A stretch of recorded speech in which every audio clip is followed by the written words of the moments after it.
Alejandro, buen día, gracias por recibirnos en el ¿Qué tal, consultorio. Marcelo? Bueno, volvimos otra vez a los encuentros después de lo que ha pasado este año, que ha sido bastante duro, ¿no? Ya se ha hablado y hemos hablado muchas veces. Pero lo importante de este encuentro, de esta nota contigo, es un poco conocer qué pasó en este tiempo, bueno, en el sanatorio, en la Clínica San Juan. Evidentemente que ha habido cambios, novedades, cosas importantes que tienen que ver con la apuesta a la salud, no solamente local sino regional. Bueno, y hay una responsabilidad profesional en ese sentido y al mismo tiempo la idea de un crecimiento que tiene que ver con la salud poblacional, que tiene que ver también con un poco con el trabajo que hacen permanentemente ustedes como médicos. Sí, sí, es interesante el planteo y la pregunta porque, o sea, sabemos que no es fácil en un medio por ahí relativamente pequeño desde el punto de vista demográfico y demás ir haciendo cosas que puedan generar un progreso y un desarrollo, sobre todo en salud donde muchas veces el recurso humano es escaso dada la cantidad de población y los recursos y demás.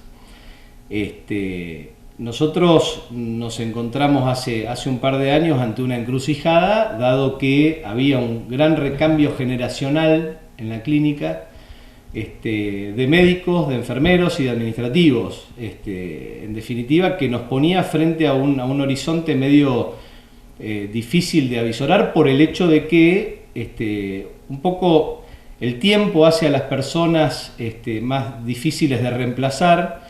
Las costumbres, incluso de la gente y nuestras mismas, también hacen pensar a veces, decir, si no llega a estar esta persona, ¿qué puede llegar a pasar? Claro. Y bueno, es como que muchas veces hay gente que se vuelve relativamente imprescindible.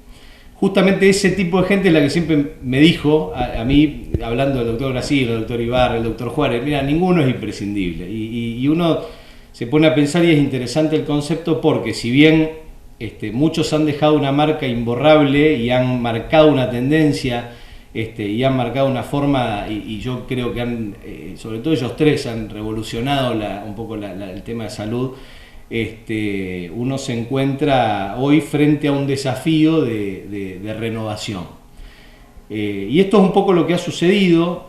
En un momento dijimos, la situación no estaba sencilla por el hecho de repente de no contar con demasiado personal de enfermería, con tener algunos déficits a nivel de internación, con tener que llevar a cabo por ahí prácticas de alta complejidad cuando uno en definitiva se compara con lugares más grandes y si uno no avanza se encuentra estancado y cada vez con mayores diferencias con los centros de alta complejidad. Entonces en un momento nos hicimos el planteo incluso en una reunión a nivel del sanatorio donde participamos toda la gente que trabaja acá y propusimos el hecho de establecer ideas, a ver qué era lo que podíamos hacer. Y un poco el compromiso fue, bueno, empezar a movilizarnos para renovar servicios, para empezar a atraer gente, a atraer servicios, a atraer inversión, en definitiva, que siempre en definitiva también es necesaria.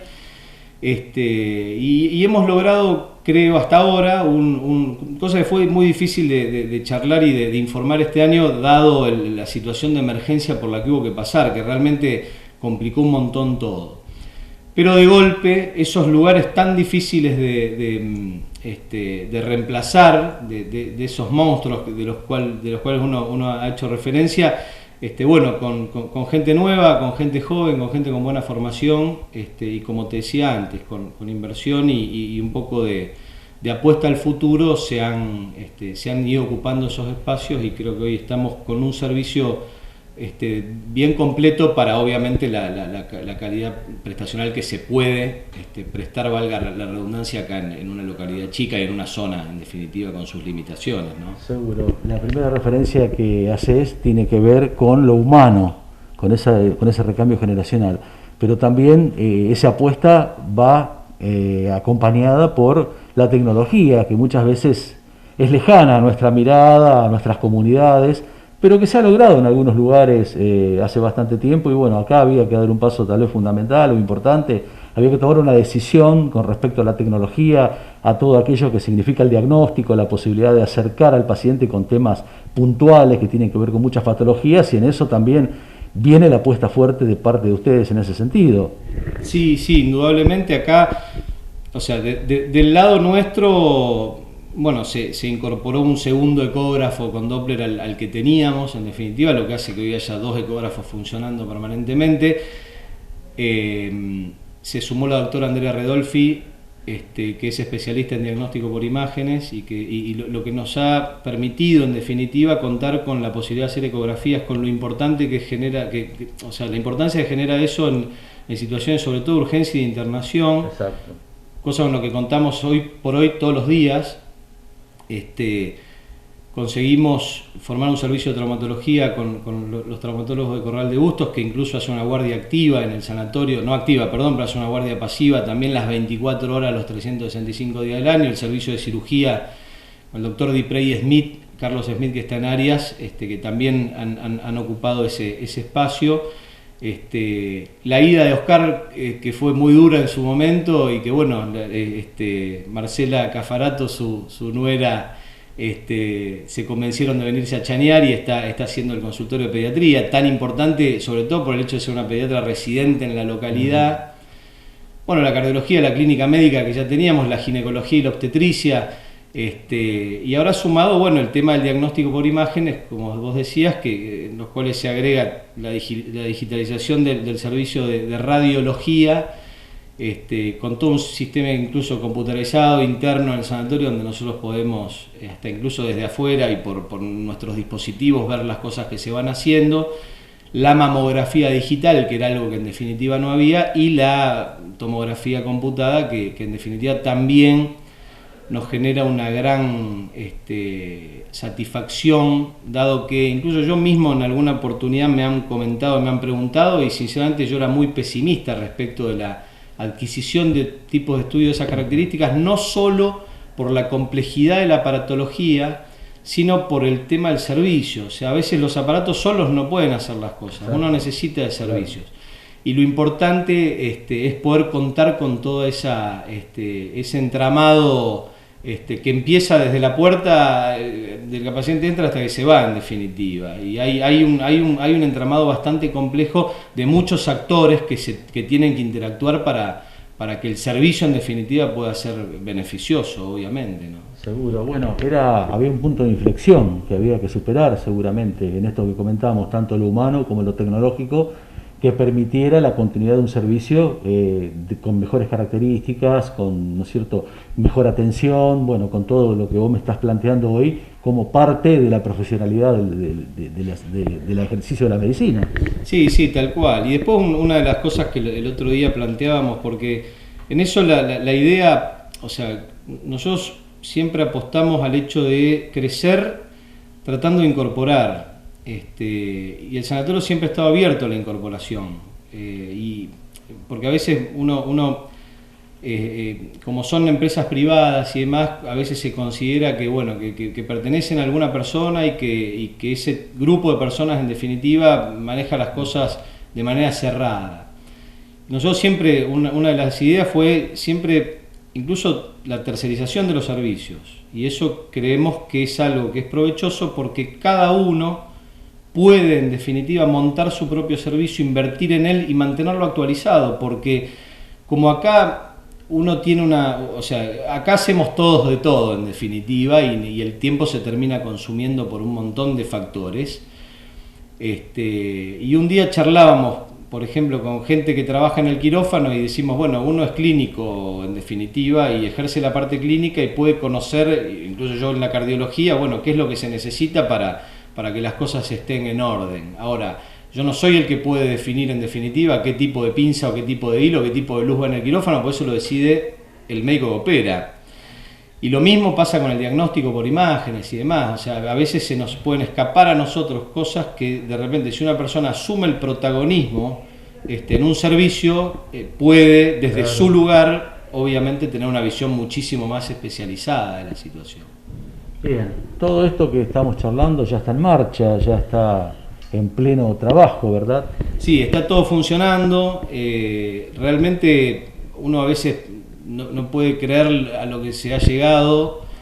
A veces parece una situación de ensueño. Realmente fue un año muy difícil, Esto tendría que haber estado andando a principio de año, lo que pasa es que, bueno, con todas las vicisitudes de la pandemia, sobre todo en cuanto a la instalación de equipos y demás, se complicó mucho la venida de ingenieros y un montón de cosas que, bueno, se terminaron generando, pero hoy está funcionando todo, estamos muy contentos, con muchas ganas y mucha fuerza como para que la nueva etapa de esta clínica que tiene tantos años acá en el pueblo, en definitiva, pueda seguir prestando el servicio de la mejor manera. Y otra cosa que tuvimos también y venimos teniendo, que es un dato que puede ser importante y algo que nos han reclamado mucho, el tema de la guardia activa, fines de semana, que bueno, muchos de los fines de semana del año vienen médicos que están activamente, que cuentan obviamente con el apoyo inmediato de todos los especialistas, pero también eso nos ha generado a nosotros la posibilidad de tener ciertos momentos libres también y demás, y no estar permanentemente abocados a la atención por ahí de situaciones menores y demás, ¿no? Pero es un dato interesante, difícil, nos encantaría tener médico activo todos los días, pero bueno, es algo que por ahí es muy difícil de lograr, y más en esta época en la cual hay tanta escasez de recursos humanos, más en un contexto de emergencia, obviamente, ¿no? Alejandro, para cerrar, la gente vuelve otra vez a sus controles de patologías cotidianas, históricas, rompió ya ese miedo por lo que significó el año, de la pandemia, de la enfermedad, del aislamiento, vuelve a retomar sus rutinas en cuanto a aquellas cosas por las cuales adolece durante toda la vida. Sí, ahora se está notando más.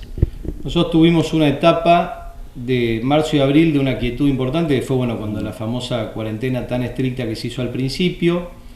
Después hubo una especie de flexibilización, que es lo que vivimos, sí, en definitiva, a partir siempre bailando al compás de Buenos Aires. Después, todo el mundo sabe que fines de agosto y principios de septiembre, la mitad de septiembre, fue una avalancha de casos de COVID a los cuales hubo que hacerle frente desde el punto de vista de la atención, tanto en la internación como en lo ambulatorio. Ahí la atención de todo el resto de las cosas realmente se vio prácticamente suspendida. Tuvimos un muy buen ida y vuelta entre las tres instituciones, hicimos una reunión en el momento álgido o previendo el momento álgido cuando se veía que esto venía. Se planteó la posibilidad de manejar a los pacientes positivos en el hospital que tenía los recursos para hacerlo acá, y se dejó la clínica Chañar como lugar para tratar las patologías no COVID, y entonces de esa manera pudimos mantener, desde el punto de vista de la atención de internación, sobre todo en el pueblo, para que no hubiera que derivar en definitiva gente con todo el riesgo que eso imponía. Ahora, después de ese gran aluvión, ha habido una ola masiva de contagios en el pueblo, eso se sabe, como en la zona en definitiva. Indudablemente hay mucha gente inmunizada y por eso esa gran caída de casos, y eso ha hecho, sumado al tema de todo lo que se habla de las secuelas del COVID en los diferentes órganos y sistemas, ha hecho que la gente concurra ahora de forma bastante importante a hacer todos los controles y todas esas cosas. Eso se ha visto mucho, por ejemplo, en el laboratorio que antes no había nombrado, que Sabina también está activamente acá y tiene un servicio que trabaja las 24 horas también. Y esto se está viendo hoy, porque en definitiva siempre pusimos especial énfasis en el hecho de que la gente no dejara de tratar sus patologías de riesgo por el hecho de que terminaba siendo cambiar un riesgo por otro. Lo que pasa que sí, indudablemente hubo un momento en el cual acá se cortó la atención de enfermería en forma ambulatoria, o sea, prácticamente el sanatorio era una burbuja, como pasó con el SAMCO también, tratando pacientes agudos, que eso duró aproximadamente unas 3 o 4 semanas, que fue el momento más difícil de todos. Bien, ¿cómo ves de acá para adelante el futuro inmediato con respecto al tema de COVID? Ahora se va a levantar la cuarentena, aparentemente hoy darían el anuncio, hay una flexibilización más importante, hay otro cambio en la gente en cuanto a la forma de ver las cosas, pero siempre tienen que estar los cuidados de por medio, ¿no? ¿Cuál es tu mirada con respecto a esto?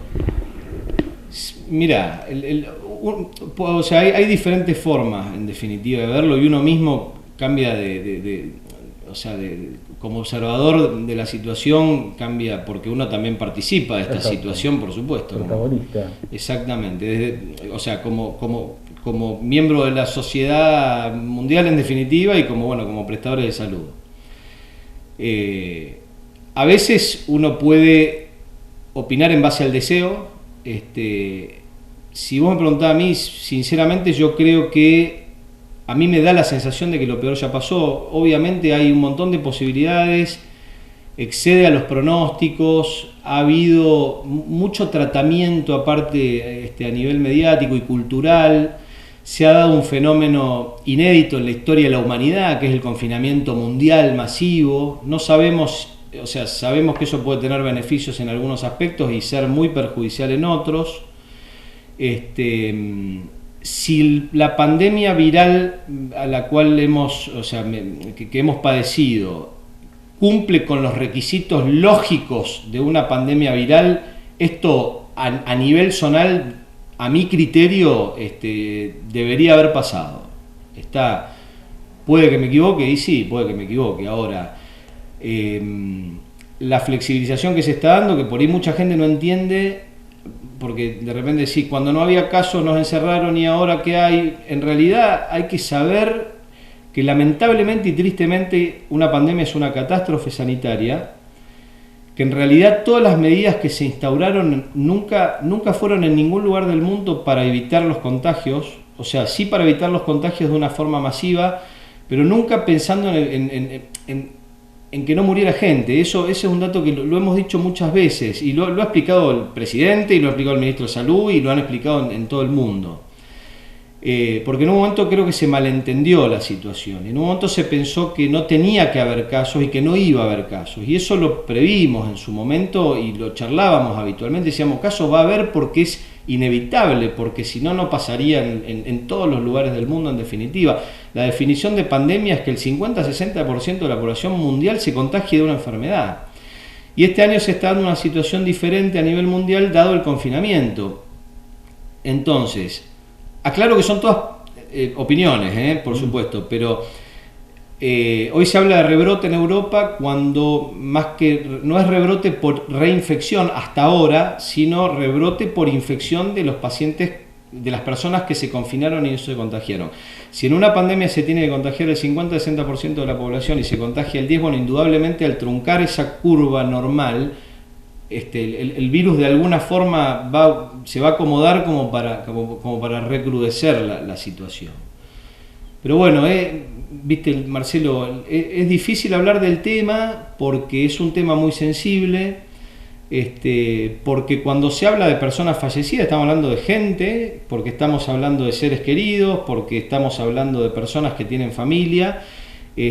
Pero indudablemente los que deciden las cosas a nivel global o a nivel estatal, obviamente tienen que tener en cuenta los números, porque las políticas se establecen en base a resultados, guste o no, aunque el resultado sea lamentablemente gente, obviamente, ¿no? Pero bueno, yo tengo esperanza de que esto haya aflojado a nivel zonal, en definitiva, esta zona nuestra,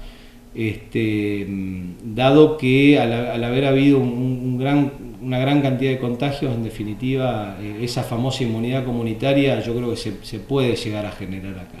Pero bueno, vuelvo a lo mismo, tenemos que continuar pensando en la situación, no obsesionándonos indudablemente y no afectando nuestra vida, porque hemos visto y estamos viendo muchos casos de gente que realmente ha vivido muy mal toda esta situación de aislamiento, gente que ha recrudecido por ahí cuestiones de depresión o de problemas psiquiátricos y demás, porque obviamente se está viviendo una situación que no es normal y nunca nos había pasado.